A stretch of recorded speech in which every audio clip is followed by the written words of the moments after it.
This is the second part of 2.1. It has the essential equation. How does the equation of quadratic and vertex form highlight key features of the function's graph? From the vertex form, which is f of x equals a times x minus h squared plus k, you can find the vertex h and k and see whether the parabola opens upward. If a is positive, a greater than 0 means it's positive, or downward if a is negative, which means it's less than 0. From the graph you can also read the coordinates of the vertex and substitute into the vertex form. Write the coordinates of one other point you can solve with the coordinates of one other point. So if you know the vertex and you know a point on the parabola, you can solve for a. You can solve the equation to find a and you write the equation of the quadratic function in vertex form. Number 2 says given that these are my notes on the answer here.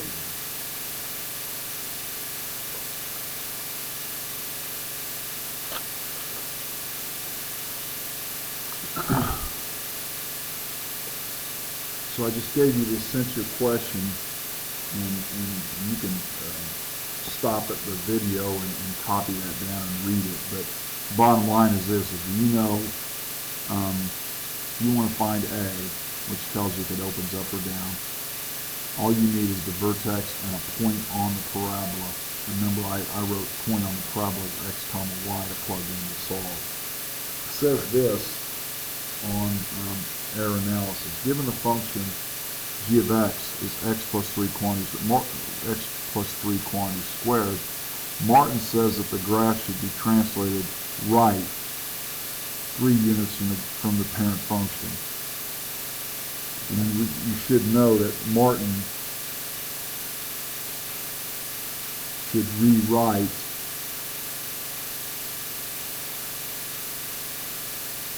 the function as g of x equals x minus the opposite, it'd be x minus negative 3 quantity squared. Then he would see, again, it's an imposter. Then he could see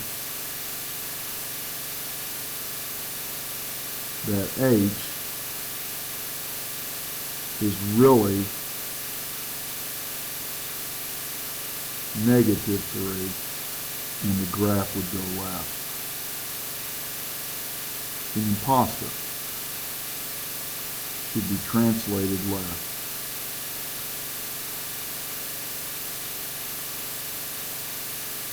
Three units left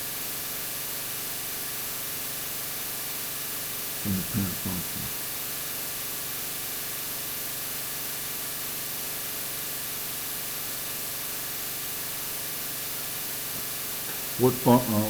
What shape does a quadratic function have when graphed? The quadratic function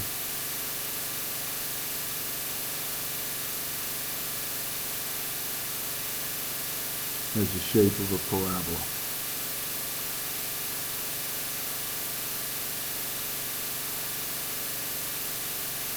U-shape. Okay? Okay, so what's the difference going from here from the parent function to g of x? Okay? Well, you always do this first, so it's reflection, as a reflection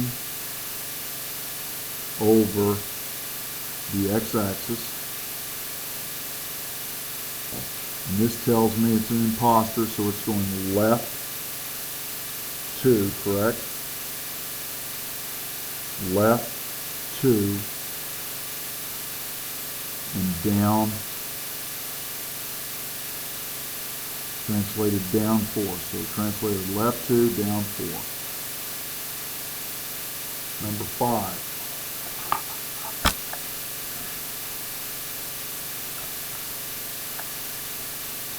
This one here again has a reflection over or across the x-axis. Imposter, right? So it's going to go left 5, translated left 5, and then this one here would be up 2. This one here, there's nothing in front, so that's going to have the same shape. A is 1, so it has the same shape, and it's going to open up just like the parent function.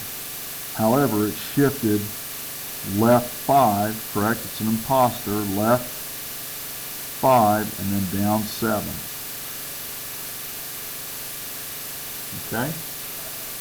And then this next one, write the equation of the parabola in vertex form. Again, remember I said to write the vertex is HK and the point X, Y. I'm going to plug into the vertex equation, vertex form of the parabola, this form right here, and solve for A. So Y is negative 5, A is my unknown, X is negative 2, minus a negative 3, quantity squared, plus K, which is 7. So negative 5 equals A. So a negative of a negative 3 means I'm taking negative 2 plus 3, quantity squared. And then negative 2 plus 3 is 1. 1 squared would give me 1. Remember, put it in front, plus 7. And then I subtract 7, so I get A equals negative 12. So my equation now is Y equals negative 12 times X minus H, which would be X minus a negative 3, which would be imposter X plus 3, and then plus 7. There it is in vertex form.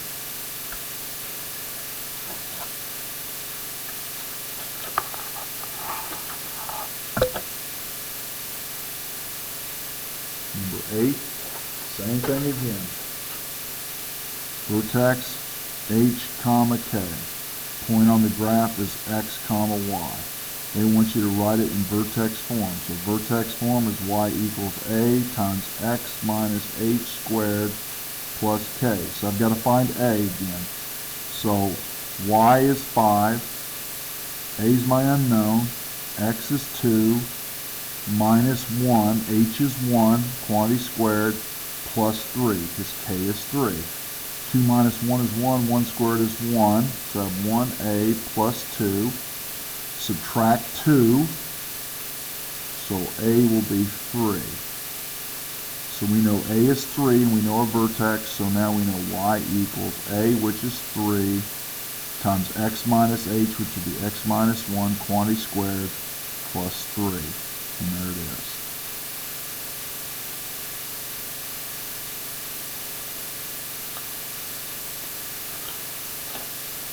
Number 9, same thing again. Vertex is H, comma, K. Point on the graph is X, comma, Y. So Y equals A times X minus H squared plus K. Y is negative 2. X is negative 2 minus a negative 4, quantity squared, plus 6.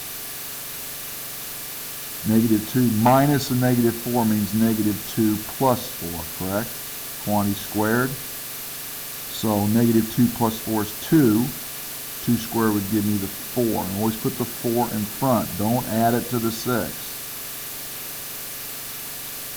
Subtract 6.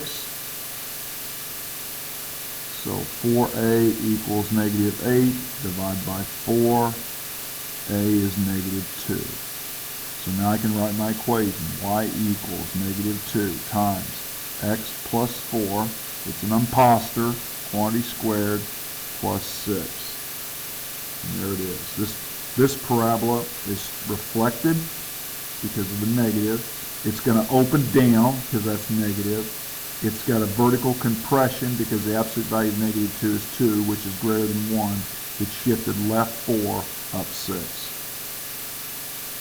Last one. Vertex is H, comma, K.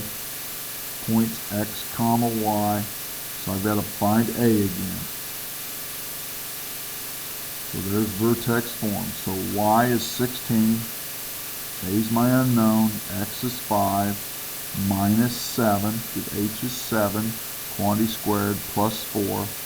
So 16 equals negative 2 squared, right? Which would give me 4. Put the 4 in front. Excuse me, negative 2 is squared. Negative 2 times negative 2 is positive 4 plus 4. Subtract 4 from both sides. Divide by 4. I get a equals 3. So my equation is y equals 3 times x minus h, which would be x minus 7 squared, plus 4. And there it is in vertex form. If you want me to, and they didn't ask you to do this, but I'll review. If you want to change this to standard form, so right now we've got it in this form and they want you to put it in standard form, then I'm going to have to multiply x minus 7 times x minus 7, called the FOIL method, correct? Let me move this up. So I've got to take this right here and square it, then multiply by 3, then add 4. So I've got to use the FOIL method. So x times x is x squared. X times negative 7 is negative 7x. Negative 7 times x is negative 7x, and negative 7 times negative 7 is a positive 49. Combine those two together, I get negative 14x plus 49. This thing here is called a perfect square trinomial. So right now we have y equals 3 times x squared minus 14x plus 49 plus my 4 right there. Distribute. Y equals 3x squared minus 3 times 14 is 42x, and 3 times 49 is 7, 147. Yep, and I bring my 4 down. So in standard form it would be 3x squared minus 42x plus 147 plus 4 would be 151. There it is in standard form. And that's it. Good luck on the homework.